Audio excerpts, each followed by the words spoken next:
다들 준비됐나? 예, 선장님! 안 들린다. 예, 선장님!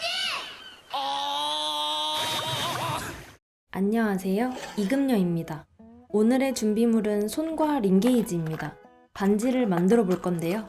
일단 링게이지로 반지를 끼울 손가락 사이즈를 재줍니다. 11호면 되겠네요. 링게이지가 없다면 길게 자른 종이로 잴 수 있습니다. 이렇게, 이렇게요. 이렇게, 이렇게. 만들 반지의 도면을 그려줍니다. 여러분, 혹시 스펀지 송 아시나요? 스펀지 밥 아닌가? 하는 분도 계실 텐데요. 제가 초딩이었던 2000년대 시절 저희가 TV를 많이 봐서 부모님은 기본 채널 5개만 나오게 했었습니다. KBS, EBS 이런 공영방송만 나오다 보니 EBS가 한 줄기 빛이었는데요. 혹시 보니하니 아시나요? 그 보니하니 끝나고 하는 게 스펀지송이었습니다. 만화 채널이 나오는 친구들은 스펀지 밥으로 알더라고요. 그래서 저랑 동생은 아직도 징징이 말고 깡깡찡엄, 뚱이 말고 별가가 더 익숙하답니다. 아무튼 그 스펀지송의 베스트 프렌드 포에버 BFF 반지를 만드는 중입니다. 도면을 황동에 붙이고 BFF 글자를 따라 투각해줍니다. 글자가 스펀지밥 그림체로 삐뚤빼뚤해서 되게 귀엽지 않나요? 도면을 제거해주고 안 떼어진 건 줄로 갈아 없애줍니다. 동그라미 2개를 더 잘라줍니다. 이건 밑판과 투각한 BFF 판의 뒷면입니다. 요새 왁스 작업 위주로 하다가 또 톱질을 하려고 하니 귀찮지 않고 의욕이 생깁니다. 그래서 말인데 톱질 대신해 주실 분 있나요? A few moments later. 자르는 건 가위가 짱인데 동판이 두꺼워서 가위를 쓰지 못합니다. 하지만 진정한 금속공예인이라면 가위 말고 톱을 써야 하지만 금속공예인도 가위도 쓰고 싶기 때문에 다음에 쓰도록 하겠습니다. 이건 반지 만든 건 아니고 위 뚜껑과 밑에 부분의 테두리입니다. 아까 잘라두었던 동그라미에 딱 맞게 잘라줍니다.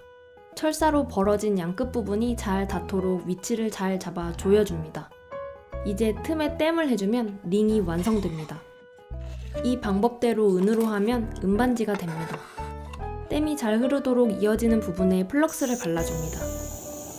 지금 쓰는 은땜에도 녹는 점이 다른 여러 개 종류가 있는데 저는 제일 쉽게 잘 녹는 50% 땜을 씁니다. 링들은 찬물에 열풀림을 해주어 변형이 쉽도록 해줍니다. 모양 잡는용 철사를 끊어내주고 땜이 철사를 타고 흐르는 경우가 많아 모양을 잡기 전 다듬어 주어야 합니다. 땜이 있는 채로 망치로 치게 되면 모양이 이상해질 수 있습니다. 다 다듬었다면 망치로 팡팡 쳐줍니다. 만들고 보니 너무 높은 것 같아 조금 잘라주기 위해 디바이더로 표시해줍니다. 또 톱질이네요. 눈 깜짝할 새에 다 자르기 가능이죠. 톱으로 잘려 거친 표면을 싹싹 갈아줍니다. 다 되었다면 동그라미 판과 링을 땜해주겠습니다. 윗뚜껑과 아랫부분 둘 다 어디 안 도망가게 꽉 묶어줍니다. 자, 이제 땜을 해볼까요? 이렇게 긴 면적을 한 번에 땜해야 할 때는 전체적으로 골고루 가열을 해주어야 땜이 원을 따라 쭉 흐르게 됩니다. 이번엔 물냉도 아니고 비냉도 아닌 선행을 시켜주고 열이 가해져 까매진 부분은 가루유산을 물에 희석한 뒤 넣어 세척해줍니다. 이건 산성이기 때문에 희석된 후에 올라오는 공기가 안 좋은 물질이라 꼭 환기를 시켜주셔야 합니다. 세척이 완료된 동그라미 2개에 새어나온 땜들을 다듬어줍니다.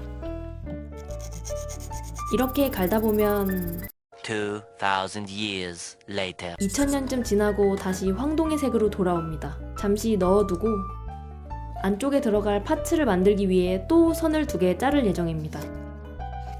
스펀지밥이 잘라준다고 합니다. 넌 뒷짐지고 있어. 내 손이 대신할 거니까. 잘라줬다고 칩시다.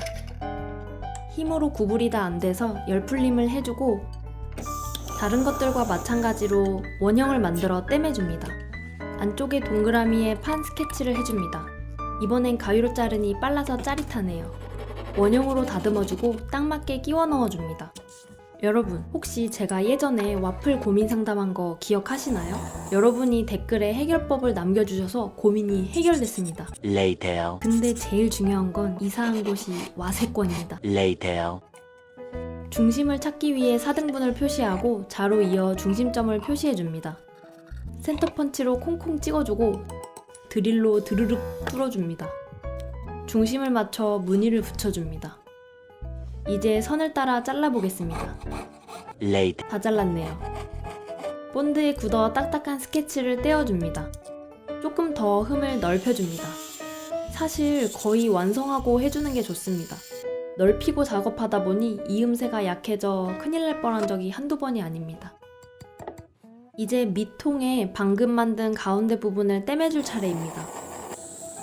이것도 선행을 시켜주면 됩니다. 식히는 동안 경첩으로 쓸 파이프를 잘라주겠습니다. 일단 홈을 먼저 내주고 잘라줍니다. 산으로 샤워까지 하고 온 뚜껑에 경첩이 달릴 곳을 표시해줍니다. 화이트로 땜이 한번 되었던 곳을 칠해줍니다. 화이트가 묻은 부분은 땜이 잘 녹지 않는다고 합니다. 여러 번 땜을 해야 하는 상황일 때 사용하는 방법입니다. 경첩도 땜이 잘 되었으면 위치가 잘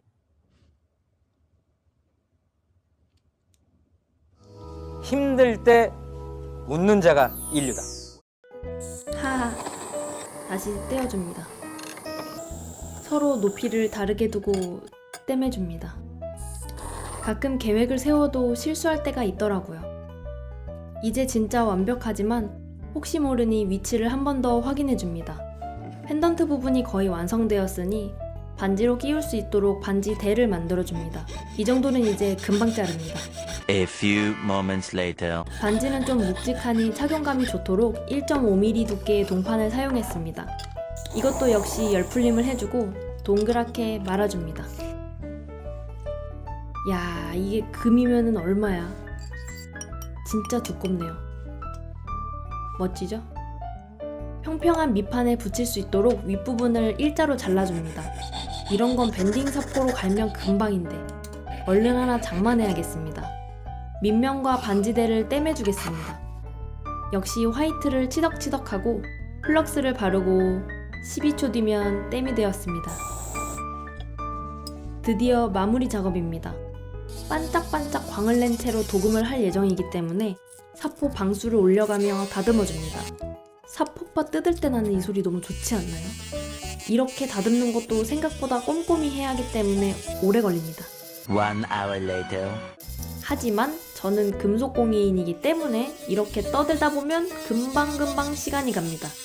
2 hours later. 천방까지 사포바로 3 hours later. 다듬어주고 안에 들어갈 스펀지밥과 뚱이를 만들어줘야 합니다. 스케치를 잘라 동판에 붙여줍니다. 와, 너무 개미 코딱지만 해서 오늘은 왜 눈이 안 빠지나 했네요. 근데 너무 조그매서 귀엽지 않나요? 이번엔 스펀지밥을 잘라줍니다. 제가 무슨 생각으로 손가락까지 도면을 그렸는지. 도면을 태워서 제거해주고 아까 만들어둔 링 중 하나에 떼매줍니다. 뚱이도 떼매줍니다. 아까와 같이 사포로 다듬어줍니다. 이렇게 금속을 갈아내는 작업은 생각보다 금속 가루가 아주 많이 날립니다. 고글이랑 마스크를 꼭 쓰고 해야 합니다. 마지막으로 실리콘바로 사이사이 구석구석 거울광을 내줍니다. 이렇게 거울광을 내줘야 도금을 했을 때도 반짝반짝 빛이 납니다. 진짜 반짝거리죠? 도금집에 다녀오겠습니다. 갔다 왔습니다. 얼핏 보기에는 티가 안 나지만 금도금을 했기 때문에 거의 변색이 안 되고 오래 보관할 수 있습니다. 이번엔 스펀지밥과 뚱이의 색을 칠해주기 위한 작업입니다. 먼저 뚱이 몸뚱색을 만들어주고 칠해줍니다. 한 겹 말고 서너 겹 칠하고 구워주는 것을 반복합니다. 이번엔 스펀지밥 몸뚱이 색을 만들어줍니다. 쬐끔해서 금방금방 됩니다. 이번엔 옷을 입혀주기 위해 갈색을 만들어주겠습니다. 갈색을 만들 때는 약간 검정색, 노란색, 빨강색 정도면 되기는 하는데 약간 연갈색이지만 칠해줍니다. 아, 근데 갈색이 있었던 게 생각났습니다. 갈색으로 칠해줍니다.